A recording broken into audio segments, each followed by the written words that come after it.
Какая тут кладка, понять сложно, да, потому что все в глине. Полигональная, наверное, все-таки. Что это за странные углубления, которые просто изнутри отшлифованы до невозможности. Прекрасный лев. Ух ты, а вот это прям интересно. Посмотрите, здесь идеальнейшим образом срезано. А сейчас я нахожусь с южной стороны Восточного Барая. И это не отрицают исследователи. Тут единственная проблема в том, что мы вообще не понимаем, что за технологии, для чего самое главное. Да? Ведь самый главный вопрос – для чего?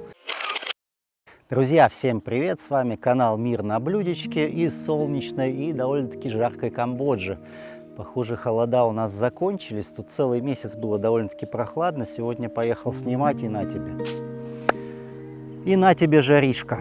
Так вот, друзья, надеюсь, вы посмотрели предыдущий ролик о водной инфраструктуре Камбоджи, который закончился вот здесь, возле этого прекрасного слона. Нахожусь я сейчас на пирамиде Восточный Мебон, которая находилась когда-то в центре водоема Восточный Барай. Восточный Барай – огромный водоем, 7,5 километров на 1800 метров, который, по мнению историков, был сооружен в 9 веке, а в 11 веке уже пересох. При этом мы имеем Западный Барай, который чуть больше по размерам, ну, там реально чуть-чуть, тоже прямоугольный в плане, и он якобы был построен в 11 веке и существует до сих пор. В общем, на самом деле история очень мутная. Никто на самом деле не знает ни как строили этот Восточный Барай, ни почему он пересох, ни сколько тут было воды. Ну, предполагают, что 50 миллионов кубометров воды. Тоже еще интересная история с его названием. Называется он Яшотхара Татака. Ну, первое слово, вернее, последнее слово Татака, которое означает не просто водоем. Просто в исторических книгах Татака переводят как водоем. Но Татака – это не водоем, это край. Это как раз относится именно к искусственному водоему. Да? То есть, ну, Татакой можно назвать берег, обрыв. То есть границу между водой и землей. Да? А Восточный Барай, он у нас вообще как сооружен? Это насыпная дамба по периметру. Причем это не просто какая-то дамба, это дамба, которая в основании имеет, ну, я предполагаю, так, навскидку метров 200, наверное, в ширину, можете себе представить, да? Ну, может, 150. Но все равно, в общем, какие-то совершенно колоссальные размеры. Да, и 50 миллионов кубометров воды там якобы хранилось. Ну что, друзья, сегодня у меня планы такие интересные, потому что мы сейчас покинем территорию Восточного Барая, вот этого гигантского пересохшего водоема, вот с этой пирамидой Восточный Мебон в центре, и отправимся к одному храму, у которого даже точка на картах Google, судя по всему, стоит неправильно. И я вообще-то даже не знаю, попаду я туда или нет. Называется он Тава. Да, на картах он обозначен, но судя по тому, что ты видишь на спутнике, на спутниковой карте, там никакого храма нет. Он где-то там рядом, и находится он прямо вот в хитросплетении древних анкорских каналов. Да, вот севернее Восточного Барая у нас просто сумасшедшая сеть анкорских каналов, многие из которых до сих пор функционируют, многие были засыпаны. Я так подозреваю, что засыпаны оказались более половины этих каналов, но даже сейчас при взгляде на эту сетку становится не по себе. Думаешь, ребята, вы зачем все это делали? Да? Самое главное, это вопрос, зачем? Вот это нам бы понять, потому что как, это уже второстепенное значение имеет. Да? Этим пусть занимаются люди, разбирающиеся в строительной инженерии, а нам бы понять, зачем все это было нужно. Ну что, друзья, пожелаем мне удачи. Я, честно говоря, не знаю, какой дорогой сейчас поеду. Сейчас посмотрю на карты. Постараюсь поехать такой дорогой, где будут еще какие-то интересные объекты, чтобы, ну, вы же знаете, да, я обычно показываю не один объект, а сразу несколько по дороге. Ну, посмотрим. Я еще этим вопросом не занимался, сейчас быстренько посмотрю. Все, вперед. Удачи мне, удачи и еще раз удачи. Так, друзья, чтобы попасть в этот храм который называется Тава. Нам надо проехать через Анкор. Вон там пирамида Такео промелькнула из прошлого ролика, да, из последнего, который вы все, надеюсь, посмотрели. Вот. И нам нужно для этого доехать до города Анкор-Том, до вот этого вот укрепленного города площадью 9 квадратных километров. Ну а оттуда мы уже повернем направо. Там, где нет дороги, там должна быть какая-то тропинка. И вот по этой тропинке дальше уже будем двигаться. Я, честно говоря, вообще понятия не имею, как мы туда попадем, попадем ли мы туда вообще. Ну, в общем, будет интересно, надеюсь, друзья, потому что по пути, да, как я вам обещал, мы еще кое-что увидим. Сейчас будем проезжать, кстати, новый мост с нагами. Смотрите, это бетонные наги. Да, эти наги, они не из песчаника, как вы могли бы подумать, а это современный бетон. А вот такая вот, ну, не пародия, конечно, такой отсыл к древности. Ну, а вот здесь вот мост неизвестного века, то ли 14-го, то ли 17-го. Об этом у меня тоже есть видео. Тут уже в Анкоре мало осталось объектов, о которых я не снял видео, мало, но они есть. И я до сих пор все еще в Анкоре в этом снимаю. Конечно, езжу по всей стране, много путешествую, но в Анкоре до сих пор снимаю. Вот здесь у нас Чау Сайты Вода, храм, и храм Томанон. Мы едем сейчас по Королевской дороге к воротам Победы. Вот впереди там уже город Анкор-Том, ворота Победы, которые ведут непосредственно к Королевскому дворцу бывшему. Ну и к пирамиде Пимианакос. Пимианакос — это, кстати, Вимана, да? Вимана, вы знаете, что за слово. Древний летательный аппарат. Так, сейчас вот здесь надо предъявить билетик будет девушкам. Свистай. Вот, она его отсканирует, чтобы знать, что я не жулик какой, право имею. Так он не жулик какой, а право имею. Так, ну что, ни разу не ездил, друзья, сразу скажу, ни разу не ездил, понятия не имеет, где эта тропинка. Здесь, смотрите, здесь парковку построили зачем-то.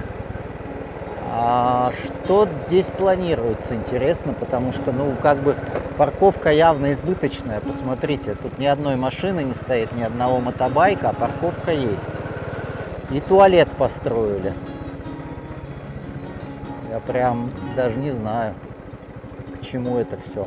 Так, ну ладно, друзья, дальше начинается привычная уже дорога, по которой нам ехать и ехать аж до самого поворота направо. Ну, приблизительно где-то 1,5 километра по вот этой дороге. Кстати, она совсем неплохая, ведет через джунгли. Ой, красота. Но я никогда по ней не ездил. Почему? Это нехорошо. Ну вот, сейчас исправил этот момент. Тут вот что это за люди тут сидят? Что у них тут за пикник вдруг? Состай. Это сотрудники Апсары, сотрудники вот этого организации, вот этой, которая следит здесь за порядком. Ну тут много чего надо, да, тут надо за лесом следить, за памятниками следить, очень много работы, очень и очень много работы. 400 квадратных километров, по-моему, площадь археологического парка. Ну то есть это не площадь всего города, да, это вот именно та территория, которую занимает археологический парк Анкор.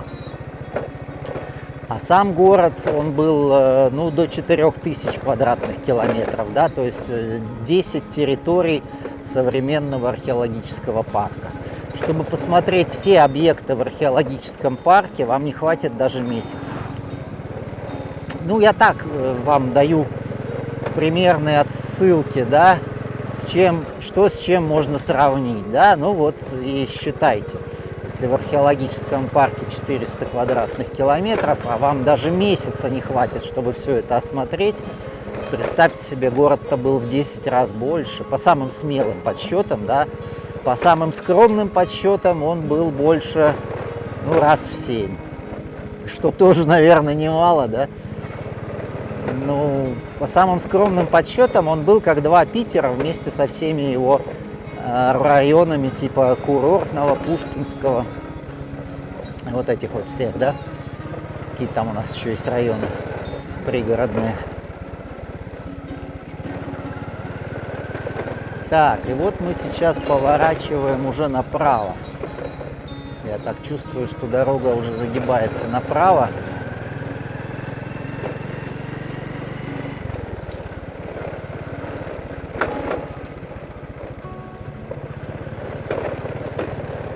И вижу, что там обрыв вниз. То есть я еду по какой-то дамбе. Это опять не обозначенный объект.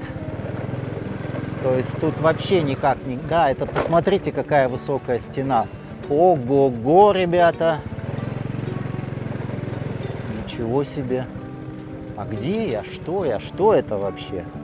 Так, стоп, давайте все-таки остановимся. Это уже слишком загадочно. Вот это как раз самая интересная история. Да? Я сейчас нахожусь в сердце археологического парка, где, по идее, все уже должно быть исхожено, изъезжено, и вот этого нет на картах. То, что я сейчас нашел, этого на картах нет, а мы сейчас посмотрим, что это вообще.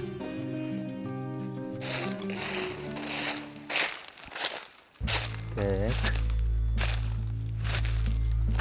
Как интересно. Смотрите, тут идет дорожка наверх. Так, ну это глина. Ого-го! Нифига себе! Вот это обрыв. Так это гигантская стена, друзья. Я сейчас поднимаюсь на древнюю стену, которая когда-то шла от северо-восточного угла города Анкор-Том. С севера замыкала пространство между Анкор-Томом и Восточным Бараем. Смотрите, как глубоко, я не знаю, вы видите или нет. Ну, вообще, я читал про эту стену, что она высотой 8 метров была. То есть я сейчас на ее вершине нахожусь, судя по всему. Но я не вижу здесь, собственно, стены, да, это пока выглядит как дамба, но это засып, надо понимать, да, что это засып. И блоки латерита, они, возможно, находятся где-то внизу. Под слоем земли. Но то, что эта стена, сомнений не вызывает, пожалуй, если только не подумать, что это дамба. Да, друзья, вот так тут все сложно в Камбодже. Думаете, тут все так просто? Нет. Тут все очень сложно, я вам скажу, потому что кругом джунгли. Здесь-то я тоже вижу возвышение, только мне не пройти, потому что тут лианы и колючки. Сейчас пролезу. Да, пожалуйста, не надо сейчас мне вот ругаться по поводу того, что у меня там камера дергается, там еще что-нибудь. Блин, походите вы здесь, а потом пишите. Так это-то еще одна стена какая-то. Это что такое вообще? Я между двух стен? Что это? Это тоже стена. Я хочу пробраться на верхушку, чтобы посмотреть, чем она заканчивается. Но тут совершенно нигде не пройти. Никак. Слишком все зараз. Но вот тут можно пройти. Вроде нет колючек. Эти зацепиться за колючку самое последнее, что можно себе пожелать. Так, ладно, все. Собрался наверх. Да, и здесь обрыв вниз. Угу. Так где стена-то? Как? Тут что, двойная, что ли, стена? Только что был на таком же возвышении там. И вот здесь, видите, не знаю, видите вы или нет. Тут такие сейчас контрасты бешеные. Что, может быть, из-за этих контрастов вам плохо видно. Но это точно стена. Вот он, гребень этой стены. Там стена, здесь стена. Я между двух стен. Где я? Не знаю. Представляете, какая мощнейшая здесь инфраструктура скрывается везде просто. Вы где-нибудь в мире можете мне что-нибудь подобное назвать? Не так, чтобы какие-то там отдельные объекты мегалитические, там, я не знаю, ну и что, 3 объекта. 3 объекта на 1000 квадратных километров, и уже, ой, шок, сенсация. А здесь просто на каждом шагу, понимаете, на каждом шагу. Ну, нет других таких стран. Если только, знаете, еще Таиланд, Лаос, там же тоже кхмерские. Все, видите, не пускает меня обратно. Там тоже же много кхмерских построек. А, кстати, смотрите, друзья, вот эта стена, здесь такое ощущение, что она закончилась. Дальше-то ее нет. Видите, дальше-то ее нет. То есть, может быть, это вот стена, которая замыкает пространство, замыкала пространство между Анкор-Томом и Восточным Бараем. И вот тут тогда возникает вопрос. Во-первых, Восточный Барай к тому времени уже давно перестал существовать, когда, как нам говорят, построили Анкор-Том. Анкор-Том у нас построили в 13 веке. В начале 13 века построен был Анкор-Том. Но это историки придумали такой миф, да? На самом деле верить мы им, конечно, не будем, потому что водоем пересыхает уже в 11 веке, а это все-таки медицинский факт, потому что там брали седимент, как по-русски, отложения, исследовали. Нет, тут какая-то сложная структура, тут не просто стена, она потом вот так вот уходит, то есть тут какая-то очень хитрая вещь. Нам надо снимки с лидара поизучать. Ой, там, знаете, на этих снимках столько таких стен, дамб и чего там только нет, каналов, что черт ногу сломит. Но надо все это изучать, потому что надо понимать. Ну так вот, получается, стена замыкает пространство с севера. Да, вот с севера замыкает пространство. Между прочим, с юга там тоже начали строить стену, но не достроили. Надо будет найти, кстати, тоже остатки этой стены. Мы сейчас эту сначала попробуем северную найти. Не знаю, доедем ли мы сегодня до нашей конечной точки, но вообще уже поездка становится интересной. Так вот, город 13 века. Водоем пересох уже в 11 веке и какое-либо стратегическое значение, ну, явно потерял, да. То есть, ну, что это дамба? Дамба, она... Это не стена с кольями наверху, да, ее перелезть, ну, как здрасте. Переехать на лошади, как угодно, да. То есть не сходится опять ничего не сходится. Ну ладно, друзья, давайте ехать дальше и будем надеяться, что все-таки мы найдем то, чего мы ищем. Так, ну вот я обнаружил остатки именно стены, все-таки вот с правой стороны от дороги, да, с левой стороны там была какая-то другая стена. Какая-то другая стена, либо дамба. Ну, это все же, вы понимаете, да, все это водная инфраструктура. Вот смотрите, если мы сюда спустимся, вот тут канал. Вот он тоже, древний канал тянется. Сейчас он еле-еле виден из-под земли, а когда-то он был глубже. То есть тут мы ходим по этой водной инфраструктуре. Каждый метр квадратный к ней относился. Что же это была за цивилизация? Это цивилизация, которая вообще мыслила иначе. Ну, не иначе она мыслила, друзья. Не надо пытаться все время сравнивать с нами, да. Это очень плохой путь, он никуда не приведет. Вот она стена, смотрите, вот они, блоки латерита. Так вот, каким образом у нас получилось так, что стена соединяет Анкор-Том с уже пересохшим Бараем? Скорее всего, просто неточности датировки. Скорее всего, стены Анкор-Тома существовали раньше. И не относятся они к 13 веку. Скорее всего, это город сильно-сильно более древний. Ну вот, видите, тут никакого латерита мы уже не видим, потому что мы видим сплошной засып. А латерит, он там находится. Вот, под почвой, под слоем вот этой глины. Глина образуется в результате гниения и распада вот этой вот листвы зеленой, кое в тропиках очень много, и тут скорость образования глины очень высокая. Не я говорю, геологи говорят, друзья. Мелкодисперсная именно глина. А мы тут видим именно очень-очень мелкодисперсную глину без посторонних включений. Именно такой она и должна быть. Вот если бы там были посторонние включения, тогда это мог бы быть вопрос. Без посторонних включений это, скорее всего, естественный процесс, а никакой не засып, как мы привыкли думать. Вот они, блоки латерита, лежат. Вот, собственно, вот она, эта стена. Не знаю, увижу ли я дальше что-нибудь более эффектное. Хотелось бы вообще еще до наступления темноты домой попасть. То есть сегодня что-то загулялся. Ну, почему нет? Погода хорошая. Жарко, не так, чтобы очень. Вообще прекрасная погода. Что, друзья, приезжайте в Камбоджу.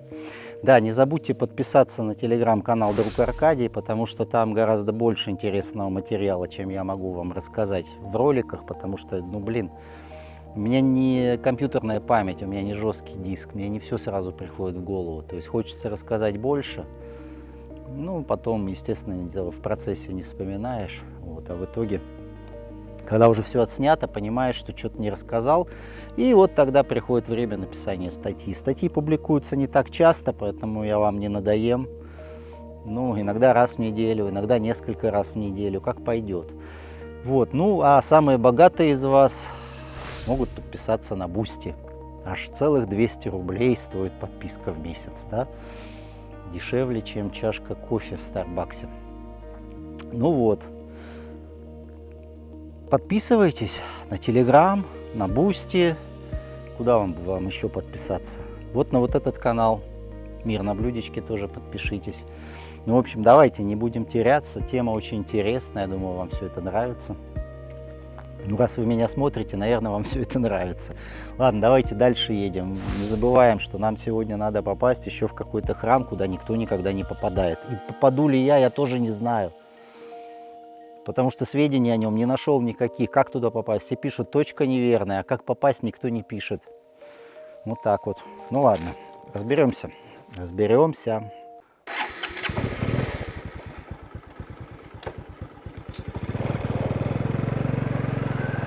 Такс. Вот она, стена-то есть там, я вижу, да, но она же вся засыпана землей. Она же вся засыпана землей. А ведь где-то ее можно было увидеть целиком. Я, по крайней мере, видел фотографии прям с уложенными блоками латерита. И это должно быть где-то здесь. Ну, давайте вот тут вот сойдем с мотобайка и посмотрим. Может быть, мы здесь найдем что-то. Так, тут вроде как зарослей никаких нет. Ну, латерит, вот он валяется. А если мы видим кусочек латерита, значит все, значит здесь какая-то постройка. Сам по себе латерит вот так вот нигде не валяется никогда.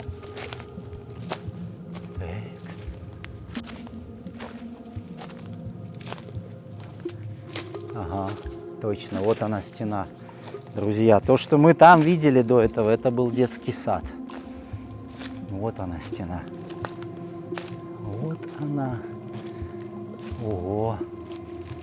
Мощь. Мощь, друзья. Вот это да.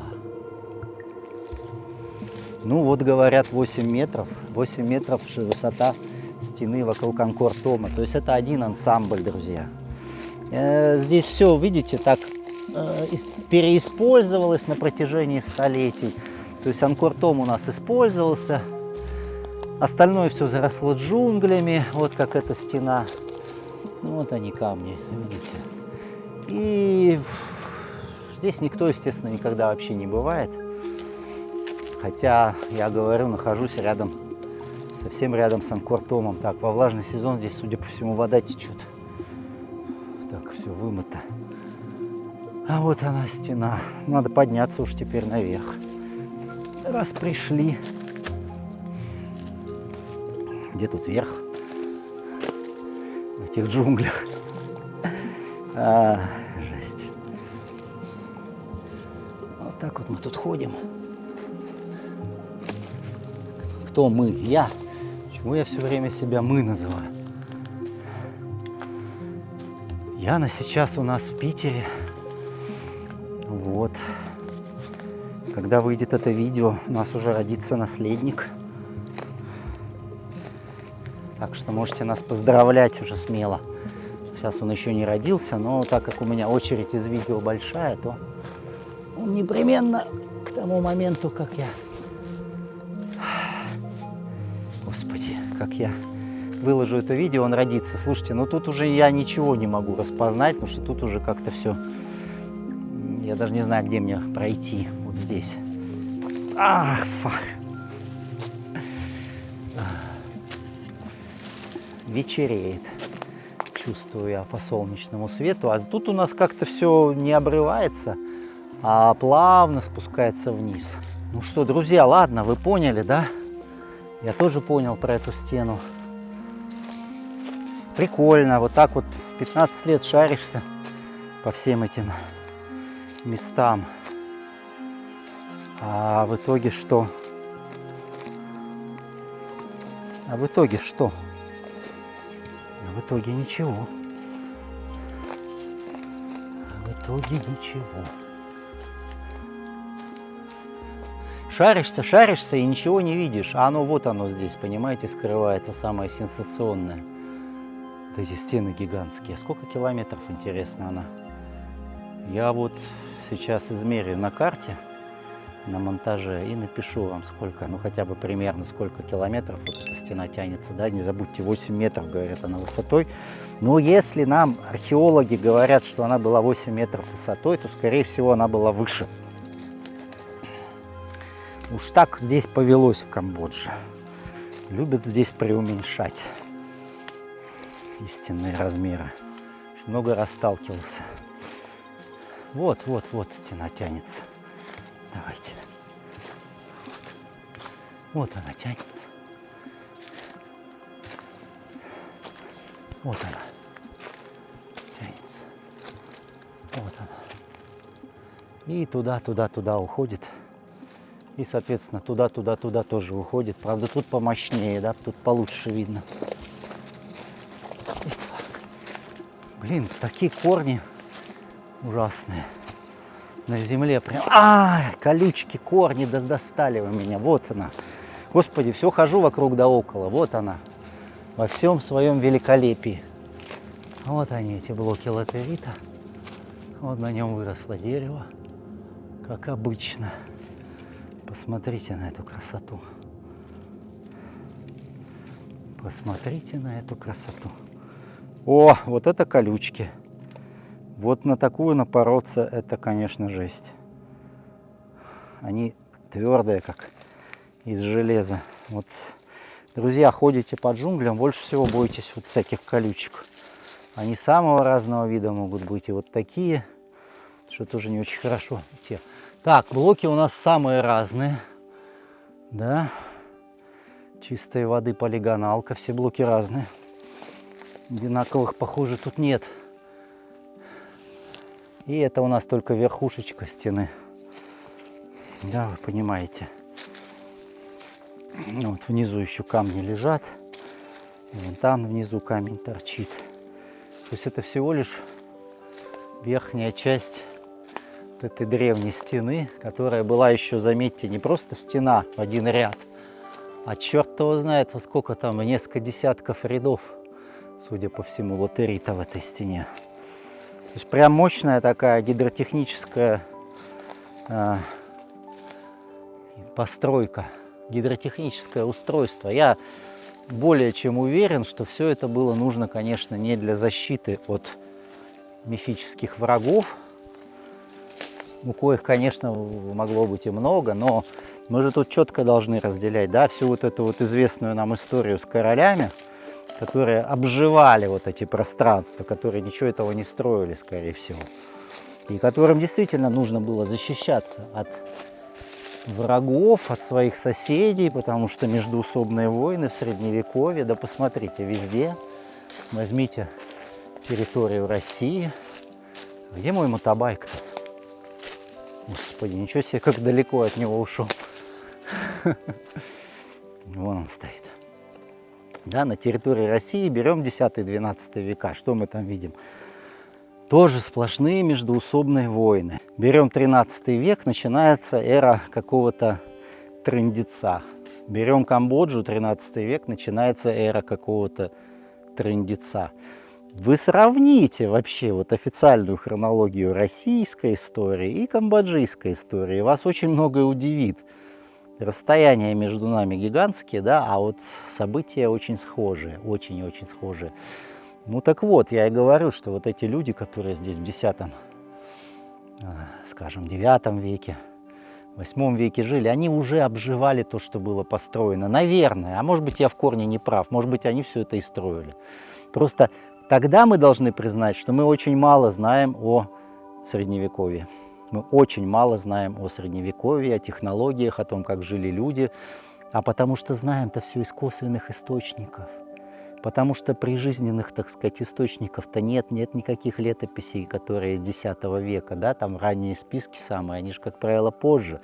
Окей, я не очень хорошо разбираюсь в российской истории, может, вы меня поправите, но в камбоджийской истории совершенно точно нет ничего. И даже все китайские летописи, на которые так любят ссылаться историки, ну, подозревая в тех людях, к которым они обращаются, очевидно, круглых идиотов, не способных погуглить, как минимум, да, даже эти китайские все летописи, они все под большим-большим знаком вопроса, потому что ранние списки-то тоже очень поздние. Вот так вот, вот так вот. Ладно, друзья, едем дальше. Вопрос куда, да? Теперь встает вопрос куда, потому что на самом деле я толком-то и не знаю. Я хотел вам эту стену показать. Сейчас дальше я упрусь во французскую дамбу, а дальше нет дороги. А дальше нет дороги, а нам надо попасть аж вот сюда. Маршрут он сейчас нам не построит, потому что связи, в общем-то, практически нет. Ну что, друзья, нам нужно просто как-то проехать прямо. Я даже не знаю как. Проверим.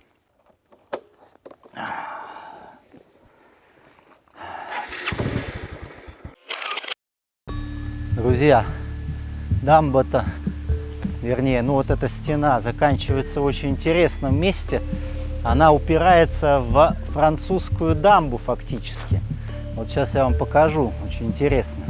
Смотрите, это дамба из колониальных времен.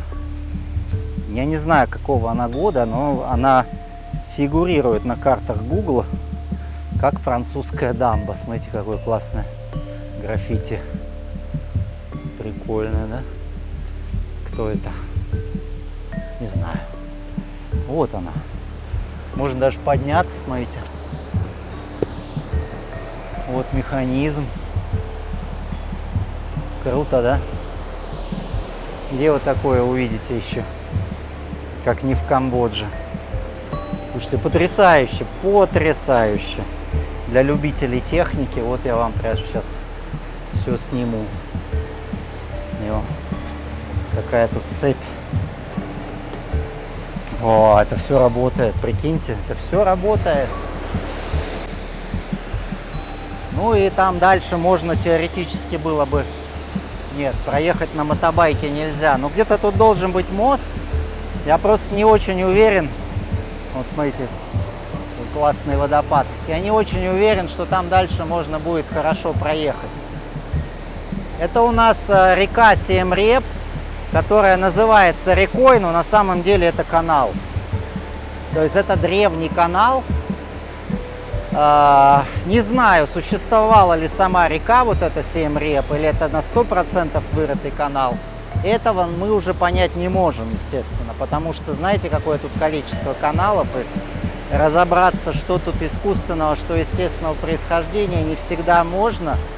Но, скорее всего, Сием-Риап это чистый канал, не река.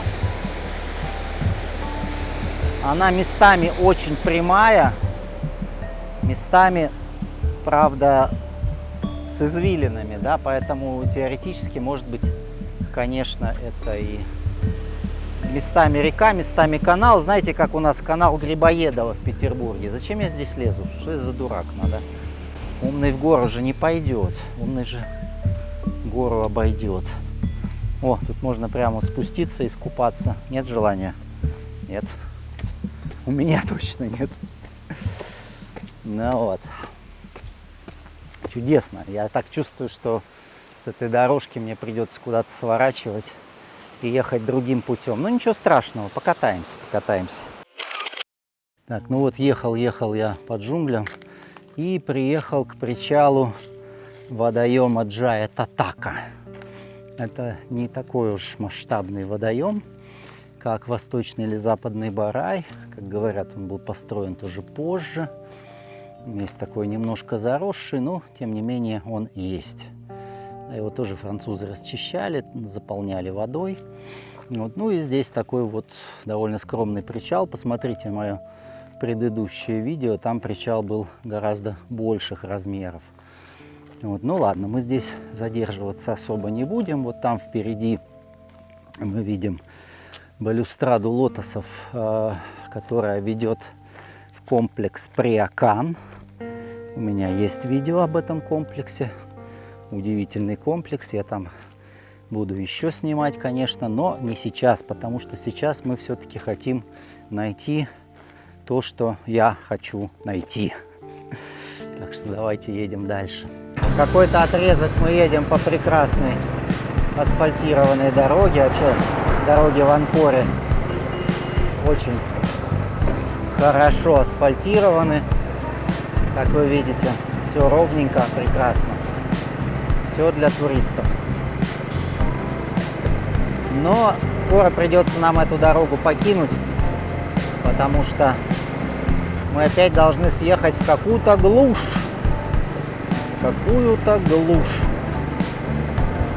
Там вот справа сейчас вот этот водоем Джая-Татака, то есть мы его сейчас весь проезжаем вдоль по его длинной стороне.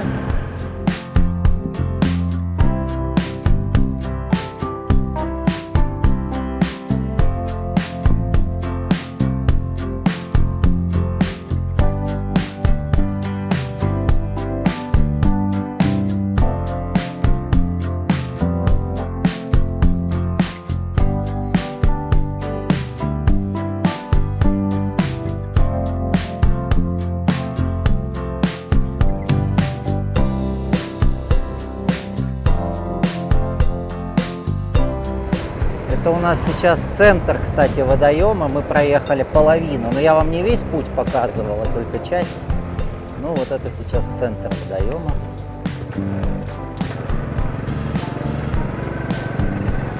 Вот. Там на острове, естественно, тоже находится археологический объект. У меня тоже о нем уже есть фильм, можете посмотреть. Вот, пожалуйста. Там у нас храм, но мы туда не поедем.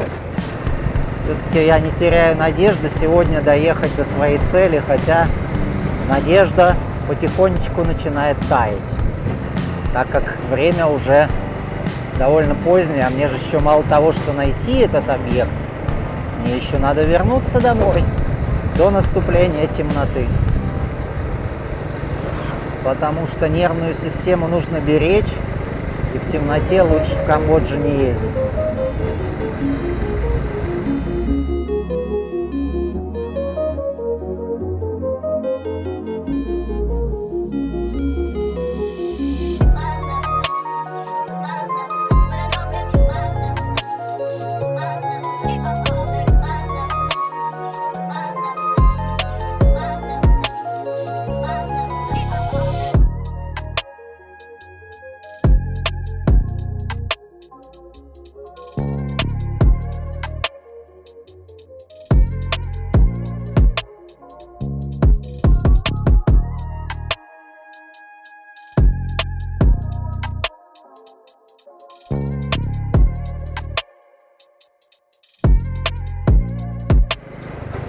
Дорога, конечно, местами бугристая, потому что во влажный сезон все-таки асфальт не выдерживает, покрытие не выдерживает, и нужно постоянно ремонтировать.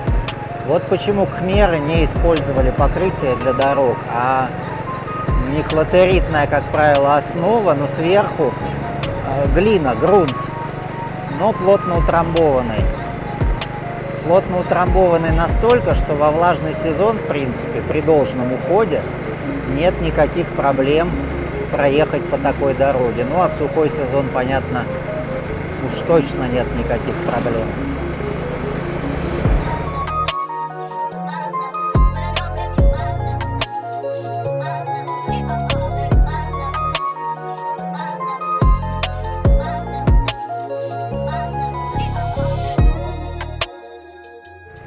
Так, вот сейчас поворот, и после поворота должно быть ответвление налево.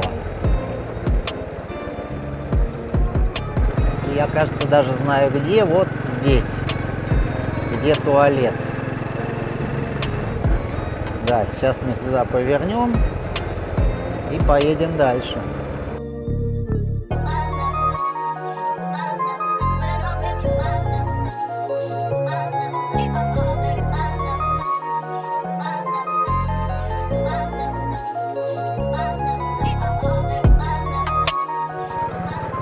Нам дальше, вот сюда.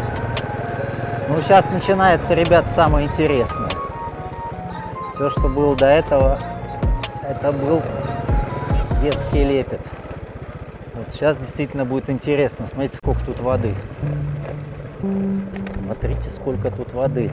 Вот это и есть часть древней гидротехнической системы. Понимаете? Все вот эти вот кажущиеся естественными водоемы, напоминающие даже болото, это все часть фантастической совершенно Анкорской гидросистемы. Фантастика, ребят. Просто фантастика. А дорога вообще супер. А дорога вообще чудесная. Дети хворост собирают. Или что? Да. Дети собирают хворост. Мы едем сейчас вдоль канала, который нынче носит название река Семь рек. Ну вот там она. И нам, по идее, сейчас нужно доехать до какого-то моста и переехать через него. Ну вот такой вот план. Где этот мост, я пока не знаю. Сейчас буду смотреть на карту, чтобы не проскочить.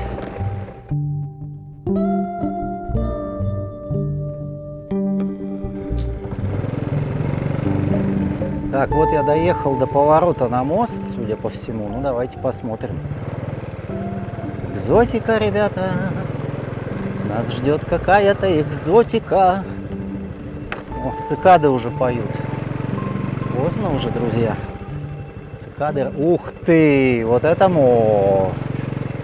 Вот это мост! Вот это народное творчество, друзья. Я сейчас сойду с мотобайка, и мы его заснимем.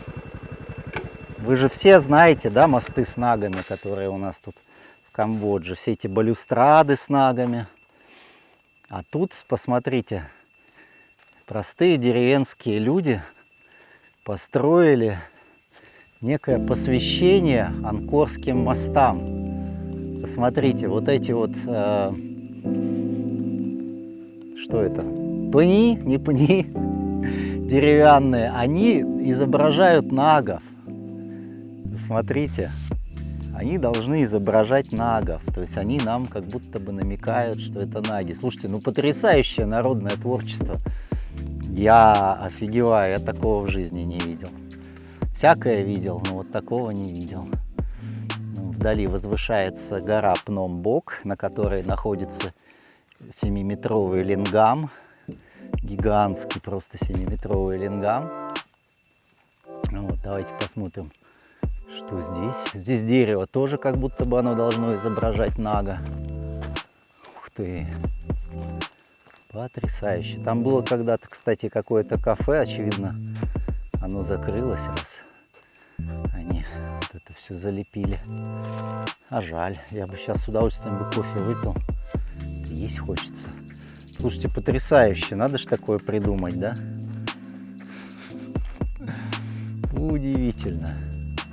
Удивительно. Приезжайте, я вас тоже сюда свожу. Обязательно.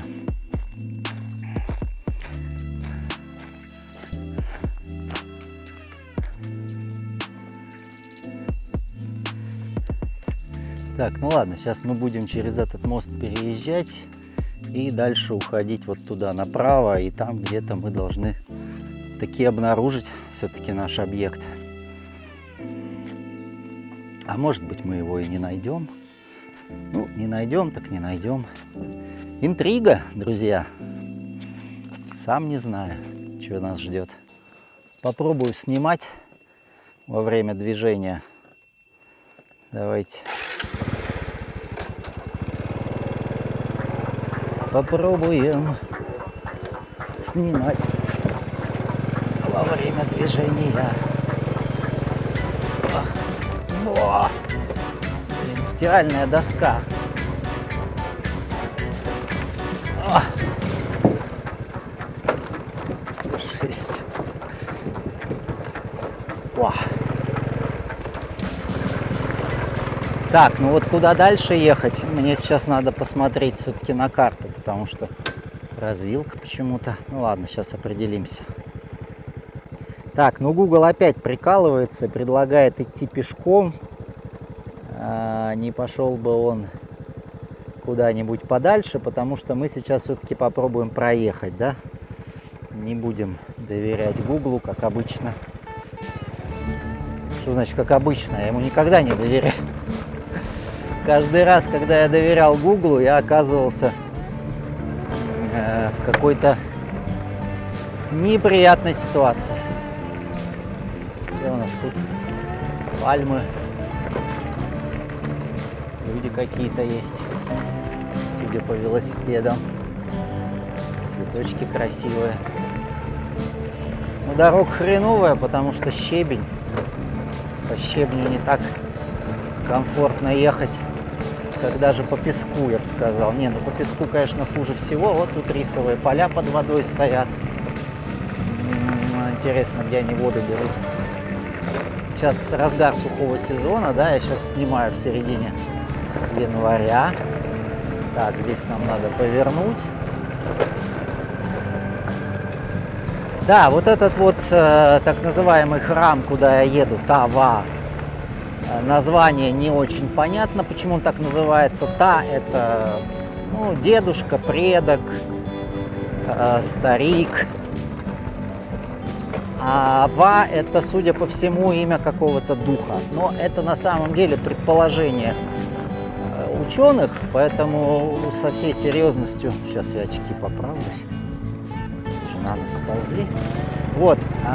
Предположение ученых, к которым мы не можем относиться серьезно.